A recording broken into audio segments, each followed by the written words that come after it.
Disons, la paix pour nous n'est pas un mot, mais un comportement. La Côte d'Ivoire a besoin de paix et nous souhaitons, après l'élection, le pays continue le progrès qu'il a connu au cours des 9 dernières années. Discuter, négocier, parler ensemble. Il est toujours temps de parler. Bonsoir, bienvenue, c'est Pi Politique, le concentré de toute l'actualité politique qui s'est déroulée au cours de la semaine écoulée. Au programme aujourd'hui, élection présidentielle en Côte d'Ivoire et donc édition spéciale sur les dites élections. Nous reviendrons bien évidemment sur un phénomène connu de tous, il s'agit de la Covid-19 qui frappe actuellement l'Europe. Nous ferons aussi une virée au Cameroun où le samedi 31 octobre dernier a été décrétée journée de deuil national. Nous sommes le dimanche 1er novembre 2020, il est 20h20, c'est Pi Politique, bienvenue.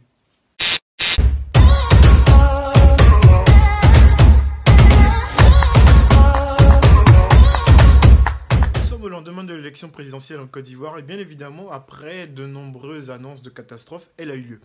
Alors l'histoire de l'élection présidentielle en Côte d'Ivoire, elle avait bien commencé, c'était comme un film à l'eau de rose. Elle avait commencé comme ça, un peu. Je voudrais vous annoncer solennellement que j'ai décidé de ne pas être candidat à l'élection présidentielle du 31 octobre 2020. Alors, tu te dis comme la plupart des Ivoiriens, allez, c'est fait, on passe à une nouvelle république, donc de nouvelles personnalités, l'alternance est en marche. Le président Emmanuel Macron avait même félicité son homologue ivoirien à l'époque à travers ce tweet. Et puis on continue toujours dans le progrès, un candidat est choisi quelques jours plus tard, un candidat qui est censé représenter la nouvelle génération. Je suis d'accord que nous puissions retenir Amadou Gon Coulibaly comme notre candidat. Je suis d'accord avec votre proposition. Tu vois, sans l'histoire, tout est parfait. Allez, c'est bon, on peut ranger les cartons, éteindre la lumière, fermer les caméras. L'histoire, elle est belle, c'est le monde des bisounours. Tout est parfait. Viens avec nous pour découvrir un autre monde fait de plaisir. Nous sommes les bisounours. Nous sommes les bisounours. C'est bon, l'émission est terminée. Bonsoir, au revoir. Mais, Comme le dit l'adage, l'homme propose, Dieu dispose. À Abidjan, notre correspondant Thaïs Brook. Bonjour Thaïs, la Côte d'Ivoire est ce soir sous le choc. La Côte d'Ivoire en deuil. Le Premier ministre Amadou Gon Coulibaly est décédé hier à Abidjan à l'âge de 61 ans.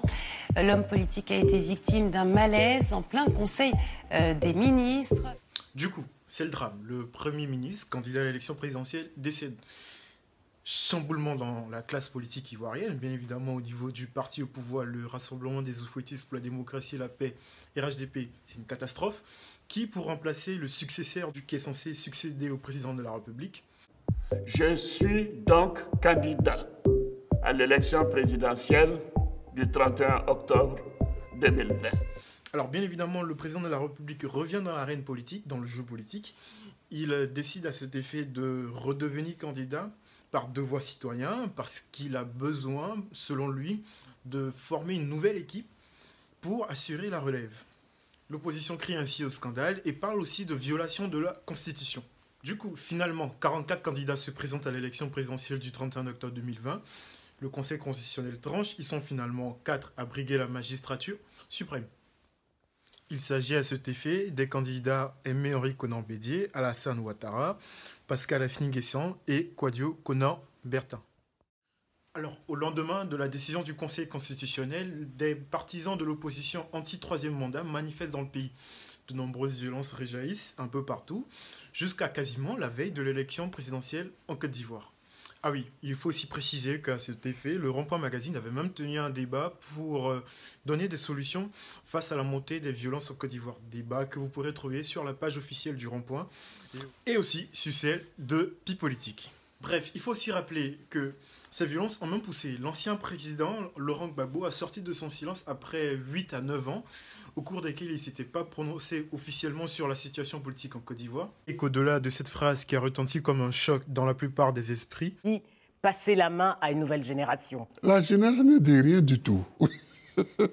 Ce sont les autres qui parlent pour notre jeunesse.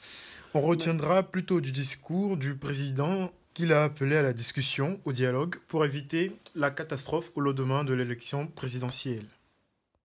Finalement, l'élection présidentielle a eu lieu le samedi 31 octobre 2020. 2 candidats ont réellement joué le jeu.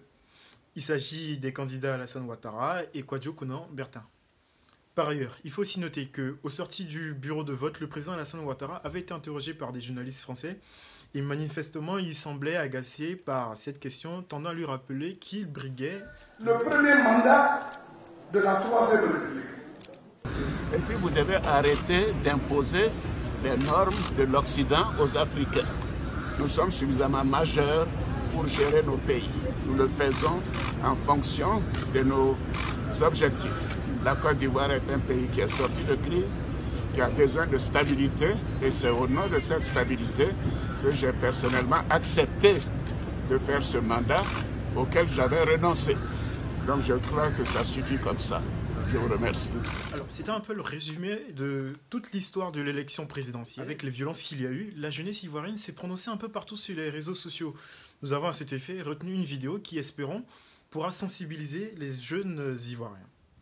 Je suis Ivoirien et je m'engage pour la paix. Le passé devrait pouvoir nous servir de leçon dans le but de mieux apprécier notre présent et planifier un futur radieux pour notre pays. Nous devons à tout prix et par tous les prix éviter de sombrer dans les erreurs du passé. Notre priorité à tous doit être la paix pour notre pays. C'est là que se trouve notre intérêt commun.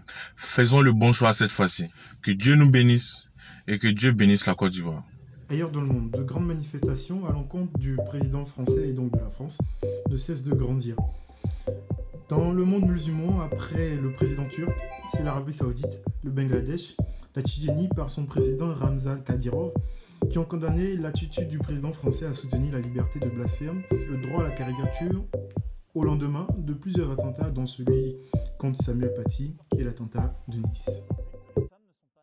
En Tanzanie, le président sortant, John Magufuli, a été réélu pour un deuxième mandat avec 84% des voix.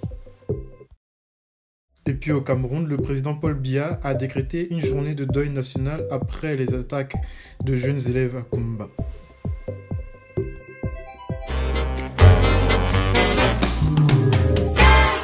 En bref, pour la campagne présidentielle aux États-Unis, rappelons qu'elle est rentrée dans sa dernière phase. Les élections présidentielles aux États-Unis sont censées se dérouler le mardi 3 novembre 2020. C'était donc Pic Politique, le concentré de toute l'actualité politique qui s'est déroulée au cours de la semaine écoulée. Nous espérons que vous avez apprécié cet hebdomadaire. Nous vous donnons rendez-vous dimanche prochain, toujours à la même heure. D'ici là, portez-vous bien, abonnez-vous, partagez cette vidéo. Ciao!